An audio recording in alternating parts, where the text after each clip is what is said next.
pertama itu ada penting desain dalam pengembangan produk dan sistem yang efektif. Desain merupakan aspek yang penting dalam pengembangan produk dan sistem yang efektif. Desain yang baik dapat membantu meningkatkan kualitas, fungsionalitas, serta daya tarik produk dan sistem. Menurut Jones, pada tahun 2018, desain dapat membantu memenuhi kebutuhan dan keinginan pengguna, meningkatkan efisiensi dan efektivitas, serta membedakan produk dari pesaing.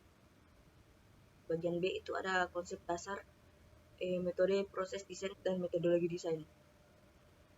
Metode proses desain dan metodologi desain adalah dua konsep dasar yang sangat penting dalam bidang desain. Kedua konsep ini memainkan peran penting dalam membantu desainer mencapai tujuan desain dan menghasilkan produk atau sistem yang efektif dan inovatif. Konsep dasar metode proses desain dan metodologi desain dapat dijelaskan lebih lanjut sebagai berikut. Nah, di bagian pertama itu ada metode proses. Metode proses desain adalah salah satu pendekatan sistematis dan terstruktur dalam melakukan proses perancangan. Ini melibatkan langkah-langkah tertentu untuk memecahkan masalah dan mencapai tujuan desain yang diinginkan. Metode proses desain membantu perancang untuk menciptakan produk yang efektif, efisien, dan berkualitas tinggi. Nah, di bagian kedua itu ada metodologi desain.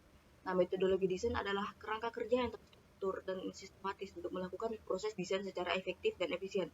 Metodologi desain pun meliputi langkah-langkah tertentu dalam melakukan analisis, perumusan tujuan, penciptaan ide dan pengembangan prototipe, pengujian dan evaluasi, serta implementasi dan produksi produk. Melalui metodologi desain, perancang dapat memastikan bahwa produk yang dihasilkan memenuhi kebutuhan pengguna, pasar, dan industri. Nah, bagian A itu prinsip-prinsip dasar dalam desain sistematis dan efektif. Prinsip-prinsip dasar adalah desain sistematis dan efektif merupakan salah satu komponen penting dalam pendekatan sistematis dalam merancang. Pendekatan ini dilakukan untuk menghasilkan desain yang efektif dan memenuhi kebutuhan pengguna. Menurut Ullman, tahun 2018, terdapat beberapa prinsip dasar dalam desain sistematis dan efektif. Pertama, desain haruslah memenuhi kebutuhan fungsional dan non-fungsional pengguna. Kedua, desain harus mempertimbangkan faktor-faktor lingkungan dan sosial seperti dampak lingkungan dan keamanan publik. Ketiga, desain harus mempertimbangkan faktor-faktor ekonomi seperti biaya produksi, keuntungannya dihasilkan, dan lain-lain. Keempat, desain itu harus mempertimbangkan faktor-faktor ergonomis dan kenyamanan pengguna.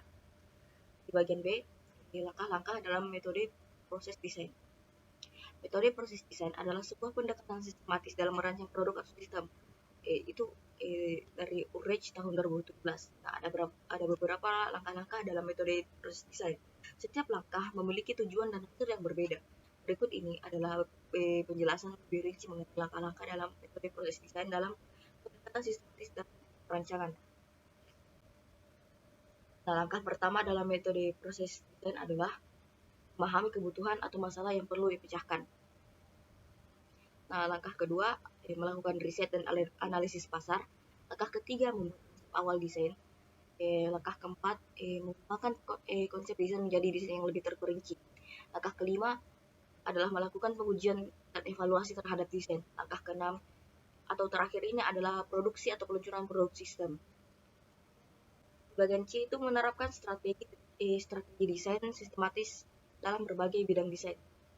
Menerapkan strategi desain sistematis pada berbagai bidang desain melibatkan proses desain yang melalui tahap-tahap terstruktur dan sistematis. Strategi desain sistematis tersebut tidak hanya melalui tahapan-tahapan terstruktur dan sistematis. Strategi desain sistematis tidak hanya berlaku pada bidang arsitektur atau teknik mesin, tapi juga diterapkan pada berbagai bidang desain seperti produk, grafis, komunikasi, hingga desain pengalaman pengguna atau user experience.